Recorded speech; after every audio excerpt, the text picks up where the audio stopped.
Good morning, friends. Welcome back to my YouTube channel, Medical Classes by Dr. Srinidhi Kumar Acharya.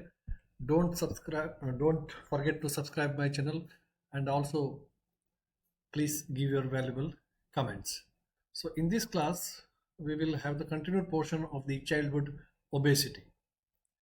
And in the last few classes, we have seen the different causes, risk factors, etc. for the obesity.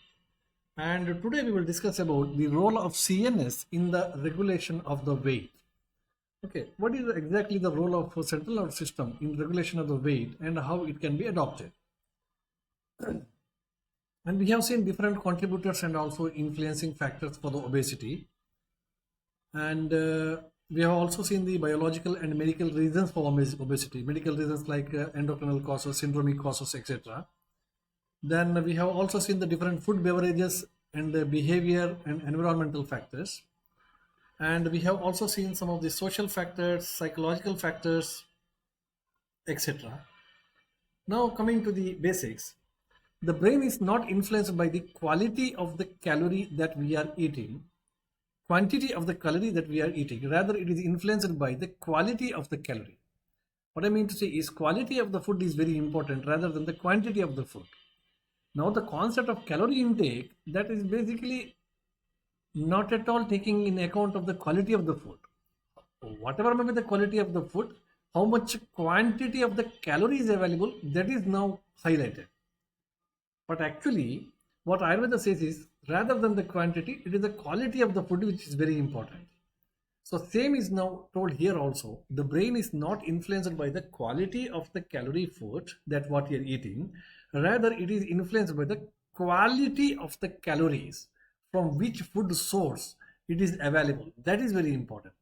The role of the physical activities is not to have the weight loss. Now, if you think that by doing the physical activities, by doing the exercise, etc., you can lose the weight, so this opinion is wrong.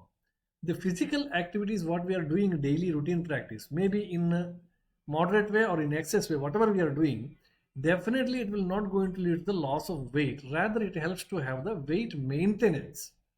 Okay, so that we'll discuss in future, the physiology of the weight maintenance and all, weight loss and all.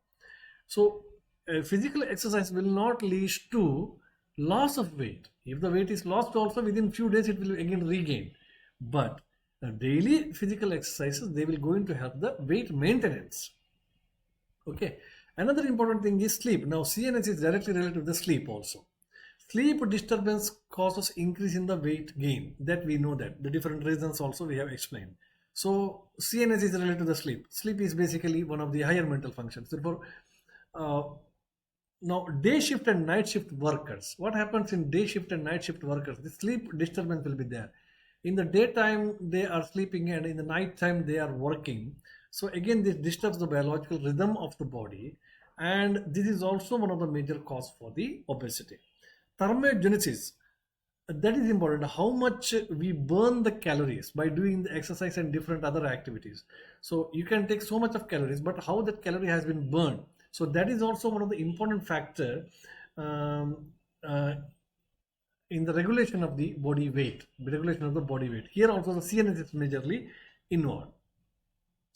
Now this we have seen the different contributors of this obesity. Social factors are there, psychological factors are there, economical factors are, physical activity is there, maternal and developmental factors are there, food, beverage and behavioral and environmental factors are all there, biological and medical reasons are there, contributors and influencers and triggering factors are there. All these are the different things which increase the body weight by different methods. Now this is the shows how actually the growth in childhood obesity rises. This is one of the reference taken from the YouTube. Okay, so growth in childhood obesity rates. So this particular year wise, it shows that in 99 to 2000, see how it is, and what happens in 2011 and 2013. Now it has been raising. Overweight is also raising, all obesity cases, class 2 is also raising, class 3 is also raising. That means overall there is increase in the obesity cases. Now, what are the contributors of the obesity inside the person? What are the different causes which leads to obesity in a person, where the cause is from inside the body? Nija cause. In Ayurveda we say Nija karanas, inside the cause, inside the body. Okay, number one is increased intake. the hyperactivity to the environmental food cues and delayed satiety and disordered eating. These are the three major causes which leads to increased intake. When person increases the food intake, that may be because of a hyperactivity which is shown towards the environmental food cues. Okay, it may be marketing, um, um, media, etc. Or then another cause is delayed satiety. He is getting satiety very delayed. Triptigna, what we say in Ayurveda. So he is getting that very delayed, late. So that means he will have full stomach um, delayed time. Therefore, Ayurveda very clearly says always when you eat the food, leave 1/3 portion for the movement of the air. Don't completely fill your stomach. So you have to leave some space for the movement of the air. That means you should not overeat. Okay, delayed satiety. Another one, disordered eating. Eating method itself is wrong. We are not maintaining any schedule for eating, and we are not taking the balanced food, and we are not taking the complete food, and we are not taking the regular food, and all this. We are taking food in between the phone calls and in between the mobile. So these are all considered under the disordered eating. This is also one of the important method of increased intake. Increased intake, where the cause is from inside our body only. Another is whatever you are taking or eating, so that is not properly utilized. That is another cause. Inside the body, it is not utilized. Decreased expenditure. I can say decreased expenditure. For example, gut microbiota. Okay, so now gut microbiota is very important. Now, different bacterial flora are present in different persons. And if you see a lean person and if you see an obese person, the gut flora is different. Now, a lot of work has been done to show that gut microbiota has got a direct relationship with the obesity. Okay, so we can now see a shift in the bacteria after the weight loss or weight loss surgeries, and we also often see a shift if someone gets what's the fecal transplants. Now, this is a new concept. Now, what we say is gut microbiota plays a very important role in maintaining the body weight. Okay, usually the gut microbiota of the obese person and gut microbiota of the lean person is different. So now we have also seen that after somebody going in surgery for reducing the weight, like weight loss surgeries, so many weight loss surgeries, it is also observed that their microbiota has been also changed. And now the latest is a fecal transplantation in the form of the capsules from a lean person's.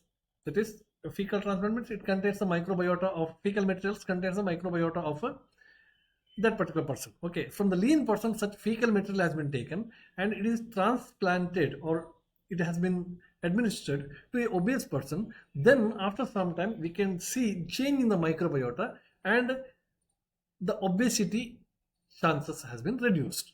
So this is the latest update. Okay, so if they are getting the fecal material for the treatment of something like Clostridium difficile, so we have seen people lose their weight without any significant lifestyle changes if they are getting the bacteria from the lean people, fecal transplantation. Okay, so thermogenesis and physical activities will also determine the decreased expenditure. Yes, how much activity you are doing, how much the metabolism is taking in the body, how much physical activities are going on. So that also depends upon the expenditure. So if the physical activity is thermal activity, thermogenesis, etc. is less, then expenditure is also less. Okay, so these are some of the important contributors. Number one is the hyperactivity towards the environmental food cues, then delayed satiety, then disorders eating, then decreased expenditure where gut microbiota, and then thermogenesis of the body, physical activities of the body. So these are some of the things which determines the increased and decreased expenditure, increased intake and decreased expenditure. Now, contributors of the obesity inside the person, some of the other causes are like increased intake and decreased expenditure. This we have discussed.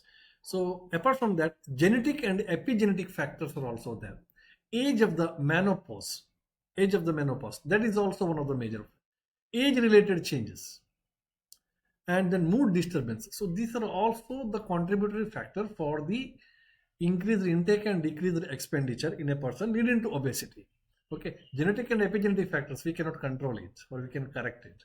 Okay, age of menopause. That's earlier the menopause, more will be the chance of obesity. Age-related changes, and mood disturbances.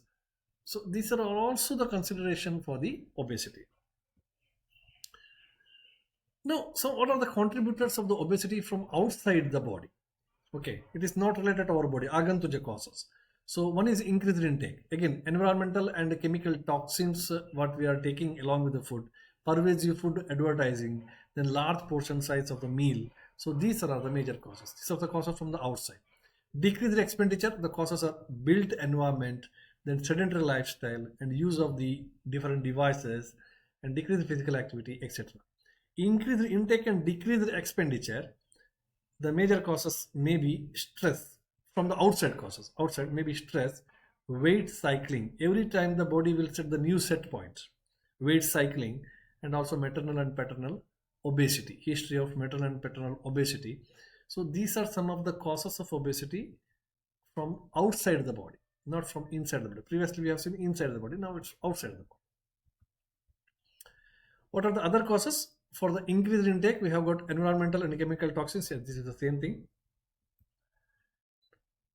Now, what is the risk of obesity across the lifespan of the person? What is the risk of obesity across the lifespan? Now, preconception, there some of the epigenetic factors play a major role in the development of the obesity. Okay, genetic changes, preconception.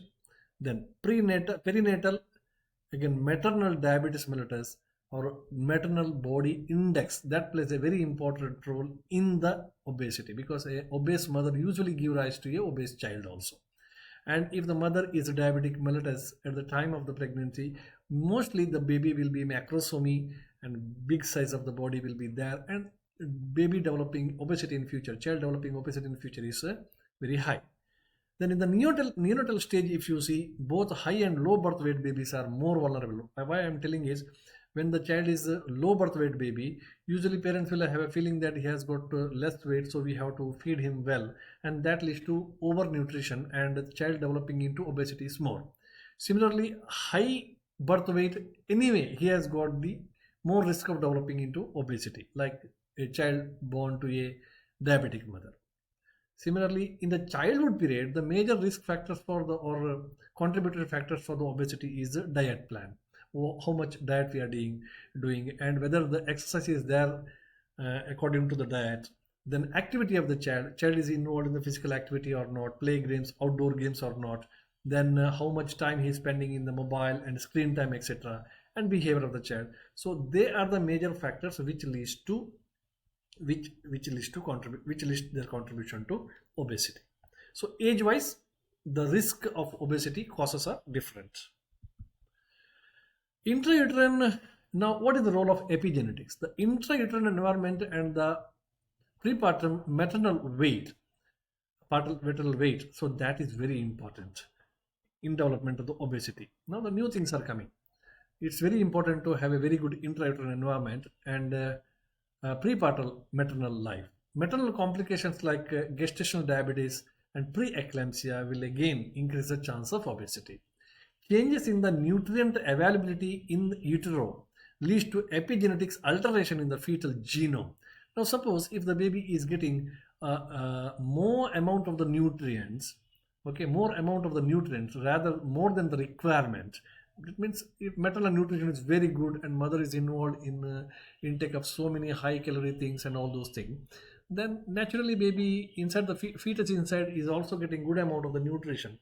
And now this particular extra amount of the nutrition which is going to the baby is able to alter the epigenetic alterations, and also it can in the fetal genome. It is capable of doing epigenetic alteration, and although there is no history of obesity in the family, this baby may develop obesity. Okay, so epigenome means that the heritable alterations in the gene expression that are now caused by the changes in the DNA sequence. That means this high amount of the nutrition provided to the mother is able to cause some of the changes in the DNA sequence, and it may lead to some epigenome changes. Okay, so genes can be switched on or off based on the fetal environment. High insulin, suppose if there is a high insulin level, as happens in case of diabetes mellitus, or whether there is a high amount of maternal adipocytes, etc. So they can lead to change in the epigenetics. Okay, So this was actually observed in the Second World War in Dutch population. In Dutch population, after Second World War, when the people are having problem for the nutrition, they're not getting the good nutrition and all, then they are provided with a high amount of nutrition, and then this particular observation was observed. It was documented. Okay, so children born to obese women before and after bariatric surgery, the incidence are decreased. We also find that the children who are born to obese women before and after bariatric surgery, that is the fat reducing surgeries, so incidence is decreased. That means it shows that an obese woman leads to obese child and a lean woman leads to lean child, and moderate woman leads to moderate weight of the child. Now, there are some syndromes, and also it has got its connection with the obesity. Some of the genetic disorders are associated with the obesity. For example, Down syndrome, there will be Mongolian faces and all, and MR and short stature will be there. Now, this is Down syndrome children are also having more propensity towards obesity. Now, this is a part of the syndrome. Turner syndrome, web neck, short neck, amenorrhea, short stature, etc. will be there, and this child is also having the problem of obesity. Prader-Willi syndrome, we have got the Prader-Willi faces. The typical faces will be there: thin upper lip, big nose, lower IQ, etc. This baby is also Bardet-Biedl syndrome. Polio or syndactyl will be there, and ophthalmological issues will be there. And so these are some of the syndromes which may lead to obesity. Certain perinatal factors, if you see, fetal microsomal changes due to diabetes gestational mellitus, gestational diabetes mellitus associated with the obesity in childhood and later life. This we have already seen. Low birth weight and premature babies are having higher risk of visceral adiposity and insulin resistance in adolescents, and also they have got the higher risk of developing obesity. In uterus, they may be deprived of the food. I told the reason why in low birth weight and premature babies there is more risk of obesity in future, because we think that they are deprived in the uterus. So now we will feed them more than requirement, and ultimately that leads to obesity. Now, family beliefs and the habits and regarding the diet, that is also one of the major contributory factors for the obesity. Different families will have different beliefs and the habits. Something that breastfeeding is good, something that breastfeeding is not good, it's very bad. Okay, so we need to correct all such opinions. Breastfeeding is always best for the baby, and it's also best for the brain also. Okay, so some will have a false opinion regarding breastfeeding, that it will going to alter the shape of the body, it causes a looseness of the body, and later there will be accumulation of fat, then there will be obesity. Such type of wrong opinions are also there, so we have to correct that. A child who has breastfed in the initial part of the life, primary part of the life, in the beginning days, they definitely will have less incidences of obesity in future. It's very clear. And annaprashana, now first time giving food to the baby, different families will have different understanding. Somebody start annaprashana in the early part, somebody start in the late part. Okay, so that is also one of the one of the cause of obesity if the annaprashana started earlier, second and third month itself. Okay, so it is not at all indicated. After 6 months, we always talk about exclusive breastfeeding. So then activity level, that is another important thing in the childhood part. Screen time, very important. Screen time, how much time now after corona time, now it is very difficult to control the kids because they are habituated for the screen now mobile, TV and online classes. Okay, actually we used to say TV is a great babysitter. Okay, it makes the baby totally silent and confined to a place, and it will not disturb you. When he is watching the TV, mother can do any work because nobody is get disturbed. Okay, child is so happy and comfortable, and nobody can say that this is such a mischievous child. He is so silent and so calm. So TV is a great babysitter nowadays, TV and mobiles, etc. So this screen time is one of the major cause. Spending more screen time is one of the major cause for obesity nowadays. Now, consumption of the sugar sweetened beverages is another important cause for the obesity. Consumption of the sugar sweetened beverages like juice, sodas, so many carbonated drinks are available in the market with the different advertisement and all those things. So people actually think that juice is healthy. Okay. Now, but they don't know that these juices are now modified. These juices are added with the sugar and so many other things.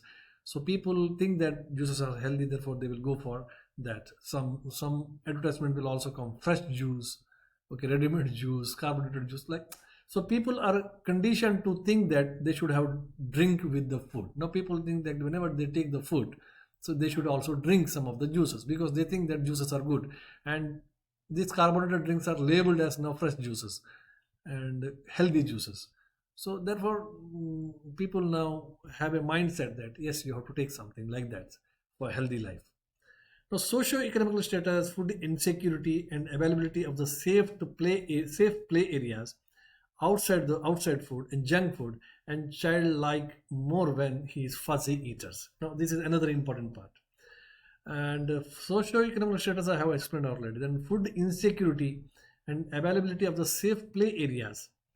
Now nowadays we don't have the play areas which is very safe. That is also one of the major contributor factor for the obesity, because if you want to make the baby play or child also want to play, so where to play in the urban areas? It's very difficult. Okay, so they have to go for some sports academy and all those things. It is not accessible to all, etc. And in the urban area again, the outside foods and junk food now becoming a fashion, which is very very bad. Okay, so every Sunday, every Saturday, it's mandatory to go outside and take the food. So now this type of culture that we have adopted, so that is also one of the major thing. Now fuzzy eaters, those kids who are not eating well, the home food if you prepare, maybe mother may be may not be knowing the proper way of preparation. That's a different issue, and child is liking not liking the taste of the mother. That's a different issue. And anyhow, when the child is fuzzy eater, child is not taking anything which is homemade. Now mothers are now compelled to give some of the alternative outside food, because mother think that at least you take this one, otherwise he will be very hungry. So now this is how the small kids are habituated for this outside food. The fuzzy eaters, to make them satisfy, so we usually give the outside food, junk food or fast food or packet food, etc. And now that becomes a habit, and then he will always reject the homemade food, and he will always go behind the fast food. And this is also one of the major contributory factor for the development of obesity. Now, next we have to go for the assessment of the obesity. So far, we have seen the different causes of obesity and also the risk factors and triggering factors for obesity. In the next class, we will continue the same. Thank you very much for watching me, and please don't forget to subscribe my channel, and also please give your valuable comments. We will continue in the next class. Thank you very much.